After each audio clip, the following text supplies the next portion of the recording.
শীতকালে পকোড়া খাওয়ার মজাটাই আলাদা। আজকে বানিয়ে ফেলেছি সম্পূর্ণ নিরামিষিভাবে বাঁধাকপির পকোড়া। খেতে কিন্তু অসাধারণ লাগে এই পকোড়া। এর জন্য প্রথমেই বাঁধাকপি তো লাগছেই। বাঁধাকপি একেবারে মিহি করে কুচিয়ে নিয়েছি। একটা বড় সাইজের বাঁধাকপির 4 ভাগের 1 ভাগ হলেই চলবে।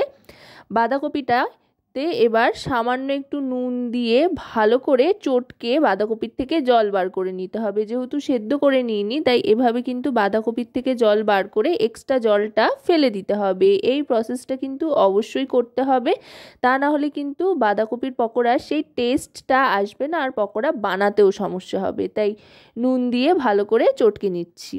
দেখুন চটকাতে চটকাতে এর থেকে কিন্তু জল ছেড়ে দিয়েছে। এবার এই এক্সট্রা জলটা ফেলে দেবো। যতদূর সম্ভব বাঁধাকপি নিংড়ে নেওয়া যায় ততটাই নিংড়ে জলটা ফেলে দিয়ে এবার এক এক করে বাঁধাকপির মধ্যে মিশিয়ে নিচ্ছি ছোট করে কেটে রাখা গাজর। গাজরটা চাইলে আপনারা গ্রেট করেও দিতে পারেন, বেশ কালারফুল দেখতে লাগবে বলে একটু বড় করে কেটেছি আর কি। মিহি করেই কেটেছি, খুব পাতলা পাতলা করে, একেবারে মিশে যাবে। এবার দিয়ে দিচ্ছি এতে লঙ্কা কুচি। লঙ্কার পরিমাণটা আপনারা আপনাদের স্বাদ অনুযায়ী কম বেশি করে নিতে পারেন। আর দিয়ে দিচ্ছি অনেকটা পরিমাণে ধনেপাতা কুচি। ধনেপাতার পরিমাণটা একটু বেশি করে দিলাম, কারণ কিনা যে কোনো পকোড়ার রেসিপিতে কিন্তু ধনেপাতার গন্ধটা অসাধারণ লাগে। ধনেপাতা দেওয়ার পর এবার সবটা একসাথে ভালো করে মেখে নিচ্ছি। ধনেপাতাটাও এতে একটু মজে আসবে ভালো করে মেখে নেওয়ার ফলে। দেখুন অনেকটা কিন্তু মজে আসতে আরম্ভ করেছে। আর এতে কিন্তু তেমন জলের প্রয়োজন হয় না, জল ছাড়াই কিন্তু মাখা হয়ে যায়। যেহেতু বাঁধাকপি আছে, ধনেপাতা, গাজর সমস্ত কিছু দিয়েছি, তাই এর থেকে যেই জলটা বেরোবে তাতে করেই কিন্তু খুব সুন্দরভাবে মাখা হয়ে যাবে। ধনেপাতার সাথে ভালো করে সবটা মেখে নেওয়ার পর দিয়ে দিচ্ছি 1 চামচ পরিমাণে আদা বাটা। যেহেতু সম্পূর্ণ নিরামিষিভাবে বানাচ্ছি, পেঁয়াজ রসুন কোনো কিছু ব্যবহার করছি না, তাই আদা বাটাটা দিলাম। এতে করে খুব সুন্দর একটা গন্ধ আসবে। আদা বাটা দেওয়ার পর এবার দিয়ে দিচ্ছি এতে বেসন। বেসন আর চালের গুঁড়ো দুটো কিন্তু সম পরিমাণে ব্যবহার করব।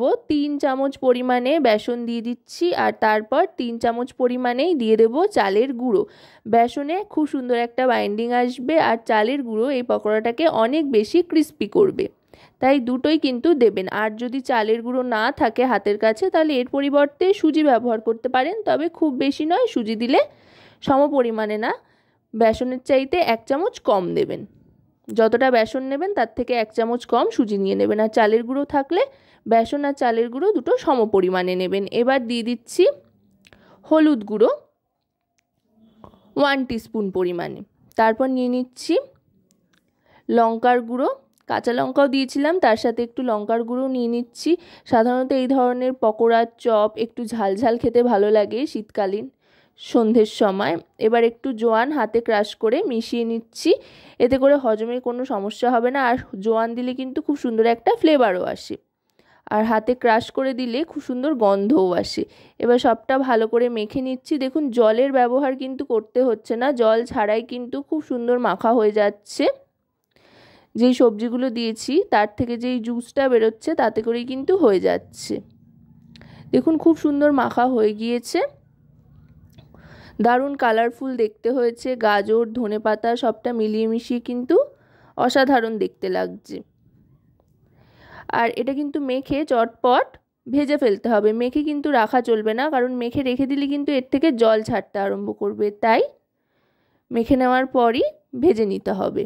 এবার এতে দিয়ে দিচ্ছি ম্যাগি মশলা, এতে করে আলাদাই একটা স্বাদ আসবে। সবটা মাখা হয়ে যাওয়ার পর ম্যাগি মশলাটা দিচ্ছি, কারণ ম্যাগি মশলা দিয়ে খুব বেশি আর মাখামাখি বা নাড়াচাড়া করার যাতে দরকার না হয় সেই জন্য। তাতে করে ম্যাগি মশলার গন্ধটা খুব সুন্দরভাবে স্টে করবে, অনেকক্ষণ থাকবে। এবার ম্যাগি মশলাটা দিয়ে আরও খানিকক্ষণ ভালো করে মেখে নেওয়ার পর এবার সাদা তেল গরম করে এক এক করে এই পকোড়াগুলো ছেড়ে দিচ্ছি। ছোট ছোট পকোড়ার আকারে দিচ্ছি। আপনারা চাইলে পেঁয়াজির মতো চ্যাপ্টা চ্যাপ্টা বড় বড় করেও দিতে পারেন, আবার এরকম ছোট ছোট করেও দিতে পারেন। যেমন খুশি আকার আকৃতি দিয়ে ছেড়ে দিতে পারেন, স্বাদ একই হবে। তবে গ্যাসের ফ্লেমটা মিডিয়াম টু লোতে রেখে কিন্তু ভাজতে হবে, যাতে ঝট করে বাইরেটা পুড়ে না যায়, সেদিকে লক্ষ্য রেখে সব দিকটা যাতে সমানভাবে ভাজা হয় সেই দিকে লক্ষ্য রেখে কিন্তু ভাজতে হবে। প্রথমে তাই তেলটা গরম করে নিয়ে তারপরে মিডিয়াম ফ্লেমে রেখে ভাজতে থাকতে হবে। দেখুন দারুণ সুন্দর একটা রং কিন্তু আসতে আরম্ভ করেছে। একটু সময় হাতে নিয়ে 1 মিনিট থেকে 1.5 মিনিট মতো সময় নিয়ে কিন্তু সবটা এপিটোপিট করে ভেজে নিতে হবে। আশা করব রেসিপিটি আপনাদের ভালো লাগবে। ভালো লাগলে অবশ্যই রান্নাবাটি চ্যানেলটিকে সাবস্ক্রাইব করে লাইক শেয়ার কমেন্টের মাধ্যমে আমাদের পাশে থাকবেন, আর পাশে থাকা বেল আইকনটি অন করে দেবেন সবার আগে সমস্ত রকম নতুন রান্নার নোটিফিকেশান পাওয়ার জন্য। দেখুন কথায় কথায় কিন্তু ভাজা হয়ে গিয়েছে। আমি 2-3 ব্যাচে সমস্ত পকোড়াগুলো ভেজে এবার সার্ভ করে দিচ্ছি। চা, কফি, ডাল, ভাত যে কোনো কিছুর সাথে কিন্তু আপনারা এই পকোড়া যখন খুশি খেতে পারেন। এবার একটা চলুন ভেঙে দেখাই, দেখুন কতটা লোভনীয় হয়েছে।